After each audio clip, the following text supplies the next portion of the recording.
তার যিনি আসামি খাদিজা সুলতানা শিমু, তিনি বিমান ক্রু অর্থাৎ বিমান, তার কাজ হচ্ছে প্রতারণা করা, প্রতারণা চক্রের সক্রিয় সদস্য।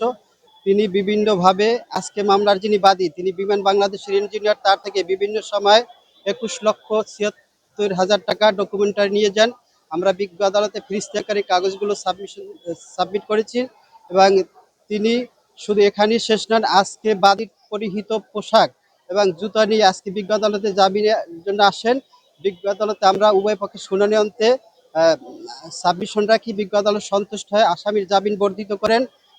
আমরা বলতে চাচ্ছি যে আজকে এই প্রতারক চক্র যদি এভাবে প্রতারণা চালিয়ে যান তাহলে জাতির জন্য একটি ক্ষতিকর, এবং তাহলে বিমানের সেবার নামে তিনি প্রতারণা করে যাচ্ছেন এবং বিভিন্ন মানুষকে টার্গেট করে বিভিন্ন রকমের অর্থ হাতিয়ে নিচ্ছেন। আমরা বিজ্ঞ আদালতের এই বিষয়গুলো অবগত করি। বিজ্ঞ আদালত আমাদের সাবমিশন সন্তুষ্ট হন এবং আমরা আশা করি বাদী ন্যায় বিচার পাবেন এবং ভবিষ্যতে এই ধরনের ন্যাক্কারজনক কাজ কোনোভাবেই ভবিষ্যতে এই ধরনের ন্যাক্কারজনক কাজ কেউ করার সাহস পাবে না। আমরা এই সমাজে এই মেসেজটা দিতে চাচ্ছি।